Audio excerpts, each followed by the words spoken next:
It's time to take a serious look at the Xbox leaks. By now, you already know what's happened. Microsoft uploaded some documents to the FTC, something happened, and the whole entire world got to see Microsoft's plans for what is happening with Xbox and hardware, software, and strategy and internal communications. And honestly, you feel for the Xbox team, and I fully recognize that is calling the kettle black. And if you don't understand why that is, then you probably haven't been following this channel too long. But I want to dive in and sort of pick this stuff apart, because even though Phil Spencer himself acknowledged the leaks, outright candidly, they are a bit dated. And so not everything is going to happen verbatim as we've seen. And I suspect that Microsoft will still have a few tricks up their sleeve.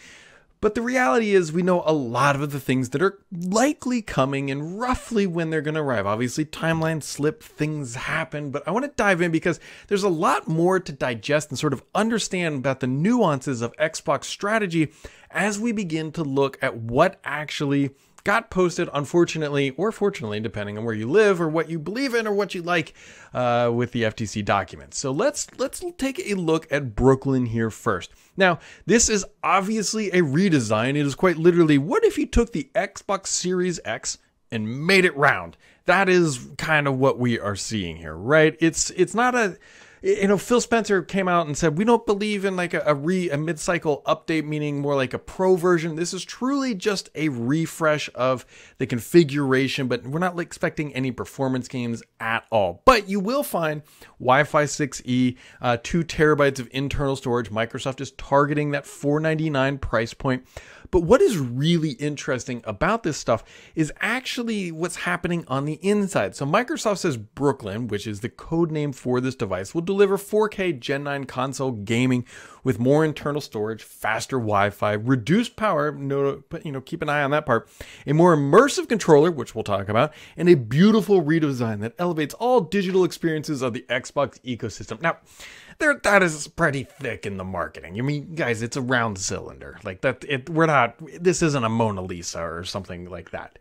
That being said, I think it's really important to kind of drill into that 6 nanometer die shrink, because that means that Microsoft is going to see more efficiency out of these things. It also means it should be cheaper to produce. Now, that doesn't mean Microsoft is going to cut the price, considering we already are hearing that from Microsoft, by the way, that $499 is the targeted price point, but with a 15% power savings and a 20% standby power savings, and also that USB-C on the front, this is a pretty substantial internal redesign of the product, which kind of just really brings up another question, that if Microsoft is able to kind of redo all this, and it does look like they are making the device smaller, shouldn't the Series S also see such gains as well? Because remember, it is the same CPU. Yeah, there are different GPUs, but they're very similar manufacturing techniques. And so they're very comparable brother and sister type GPUs. So the Series S should be able to benefit from that as well, which is exactly what we see from Microsoft on their launch timelines for this. And so keep in mind that Microsoft's fiscal year starts on June, or ends June 30th. So the new fiscal year starts July 1st, which means we are already into the 24 fiscal year. So when you see fiscal year 25, that effectively means next year. And right up on there, we've got the Ellwood 1 terabyte launch. What would that be? By all means, that is going to be utilizing the same interior components, right? The die shrink from the larger Series X coming to the Series S. So you're also going to get that faster Wi-Fi. You're also going to get that faster Bluetooth. And so Microsoft is actually providing here a pretty modest to substantial refresh, when it's not just a small tweak here or there to say, like, this is a proper update for the console and a mid-cycle relaunch, if you will. And that is effectively what they've lined up. And it's a bummer that all this stuff leaked, but hey, you know what? There's nothing we can do. We can just talk about it, because it's super fascinating to see that Microsoft is very clearly, I don't want to say concerned about the PS5 Pro, but this would give them a serious event, if you will, a moment, as they like to refer to in the marketing industry, to be able to talk about 2 consoles leading into that pivotal holiday shopping season. And also keep in mind, look down there in the text here, Microsoft is really strategizing where they say you'd be able to buy the last gen on Black Friday for $199 dues. And so it really just kind of lines up the marketing punch. And even though Phil Spencer has acknowledged that these are out of date, they're not current up to date, I'm going to go ahead and argue that these are still probably the absolute targets, because you don't come up with a die shrink overnight. Like, these things are meticulously planned and executed to a cadence, if you will. And so, yes, the timelines might slip, but the plans are more than likely not changing from launching two refreshed consoles, if you will, during this time period, which will be a good boon to the player count of, the momentum, if you will, behind what is going on with this device, which, by the way, looks like the alien router by, Ubiquiti or Amplify, whatever they're called. But it's a round version. I do suspect, well, we can't see it. I bet the backside is actually flat, because if you think about it, this thing would roll, and you don't really want this thing rolling around your your gaming console, rolling around inside your console. Kind of hard to say that there. Your gaming console inside your TV console, rolling around. If you're a side layer like I am, my Xbox Series X is on its sides, perfectly fine. And I suspect that this device could also be on its side, which makes you do kind of wonder. Actually, I bet the flat side is probably on the left side. Because if you think about it, you don't want the Xbox button and the USB-C on top if it's laying on its back. And so I guess we'll find out where that is. But beautifully designed. It is subjective to the eye of the beholder. Now, all this stuff is great, but I'm here to tell you, but I think that there's actually better news. I think that this is actually the bigger deal, the controller. Now you're going to be like saying, Brad, the controller. Why is the controller... This controller is... What if Xbox Play Anywhere was a piece of hardware? That is what this is. Microsoft is copying the feature that Google wasn't the first to do it, the pioneer this by any means, but the Google Cloud feature, right, where the controller connected directly to the Wi-Fi. So when you're playing online games or cloud streaming games, there's less latency. So this device will connect directly to that. It basically has every wireless protocol that you would need to connect to a phone, a tablet, a console, the cloud. And so it's one controller to rule them all at the end of the day.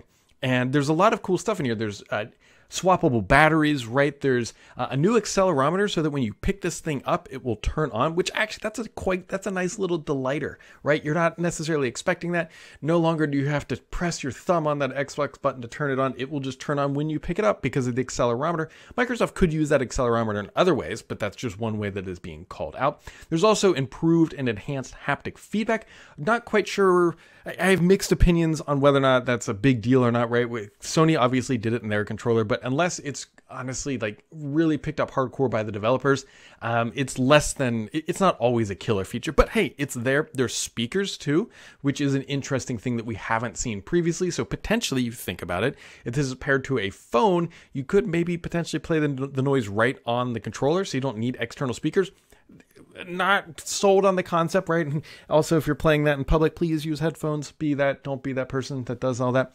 But the controller, to me, is actually a pretty big deal, and I think a very smart move from Microsoft. They've done very well with controllers. We've seen the Xbox Design Lab for the controllers. We've also been here. There was actually an Xbox Design Lab for the console, although that is not currently funded, so don't expect that to be showing up at least immediately. But this controller, I actually think, is the bigger piece of hardware. Now, this slide got a lot of attention. This slide got a lot of attention because everyone's like, hey, Brad, look, there's the handheld. There's the Xbox handheld that Microsoft should be building and that you don't think that they should do. Okay, I don't mean to be the spoiler of everything here, but I think that these are just generic devices on a timeline to show where Xbox can be played, because Microsoft, if you look on the left side of this chart, is not building a smart TV. I don't think that they're building a smart TV. Now, you can make a very good argument that things below the line, where you have the Xbox certified logo, those are things that Microsoft potentially might make, right? You can see the controllers there. You can also see where the new controller slots in between the core controller, which is what ships, and the Elite, which is what a lot of people like myself use. And so it sort of sits in that good, better, best category. Although the Elite, as you will all know, doesn't have all the features of that premium option. So maybe the Elite gets refreshed at some point as well. So keep that in mind. But I would not get caught up in that handheld, because I don't think that's indicating that there's going to be a handheld device. I think it's just a category of you have the ROG device, Lenovo's making a handheld. We might see some others come on the market as well. But when you look at like low end mid PCs and all this other stuff, yes, the cloud device is something Microsoft, that is the streaming device that we saw that was on Phil Spencer's desk, still in there. And that actually might indicate, if you remember, Phil Spencer said some of this stuff is outdated and Microsoft did not ship the Keystone. They're sitting there holding on it. And so that really does sort of back up the viability that Phil Spencer isn't telling a lie. Not that we expected him to, but these might be outdated and that cloud device might not be actually shipping anymore. So this is just diving into the hardware itself, because this is unprecedented. Microsoft has leaked their own stuff in the past, not in this caliber. And honestly, I feel gutted for the person who uploaded this. I guarantee that it's a rough day for everybody involved. That being said, the console is the console, right? At the end of the day, this Brooklyn device will come to market. It will be round. Microsoft will probably do something creative for the launch, would be my guess about how this happens. But, this is unprecedented. Microsoft did leak their own stuff many times before, including once making their E3 page live before the event. So Microsoft had, right, an E3 event. This is many years ago. Their staging site was published live before their event and ruined all their own announcements. So, well, not quite the same. It has happened before.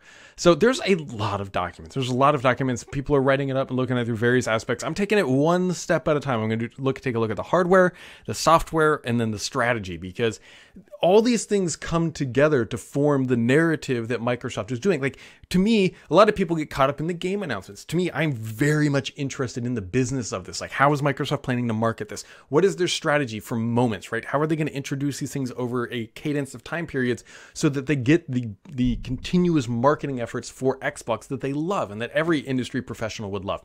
So you might want to keep it subscribed here. We're going to be diving into this, probably even more on the hardware as I continue to poke around and see what else we can find. But as always, my friends, make sure to keep it subscribed here, because the only BS on this channel is me.